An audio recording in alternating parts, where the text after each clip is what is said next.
Well, yes, a new twist has come in the resolution process for DHFL. We are picking up from sources that Adani Properties, after the revised bids have been submitted, has informed the RBI administrator and the committee of creditors that it is willing to submit a bid for the entire company. But that's not it. In fact, Adani Properties is willing to bid more than Oaktree Capital, which currently is the top contender for the entire book of DHFL.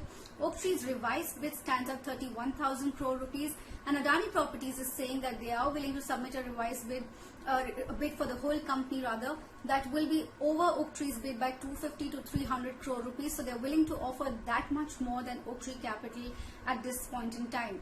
Now, from what we have spoken to bankers, we have spoken to a few sources in the banking industry, they have told us that it is unlikely that such a last minute offer can be considered, because it will derail the entire process.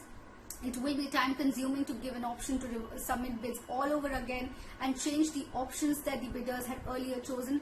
Remember, there were multiple options that the COC and the RBI administrator had given to the resolution applicants, that they can either bid for the whole company, they can either bid for the wholesale book, they can either bid for the retail book of DHFL, or they can also bid for the slum rehabilitation book of DHFL. Remember, Adani Properties had earlier only bid for the wholesale book of DHFL. They had in fact increased their bid amount from 2,200 crore rupees earlier to 2,700 crore rupees when the revised bids were submitted.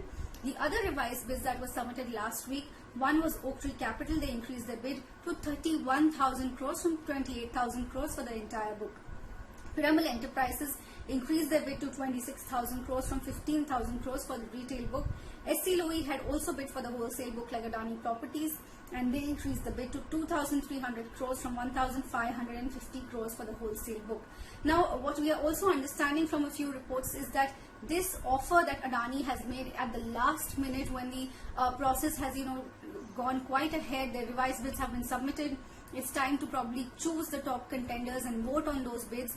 At this time, such an offer coming in from Adani has gotten a lot of reaction from other camps as well, the other bidders as well. We have understood from reports that Piramal Enterprises has written to the COC and to the RBI administrator. So we will have to see how things pan out in the next 2 days or so, whether bankers are really keen to take up this offer to give the option for all the bidders to submit new bids, completely new bids with different options or not. The next 2-3 days will be extremely crucial for that. At this point in time though, DHFL's claims stand at 87,048 crores. That is the total amount that is owed to financial creditors. SBI, Canara Bank, Bank of India, Union Bank of India, these are the top lenders to DHFL who will be affected. They of course wanted to have negotiations with the bidders and ask them for revised bids. So that is exactly what happened last week. All bidders in fact came up with revised bids, but now again will they give the chance for the 250-300 crores that Adani Properties has said that they will bid more than Oaktree if given a chance. We will have to wait and watch.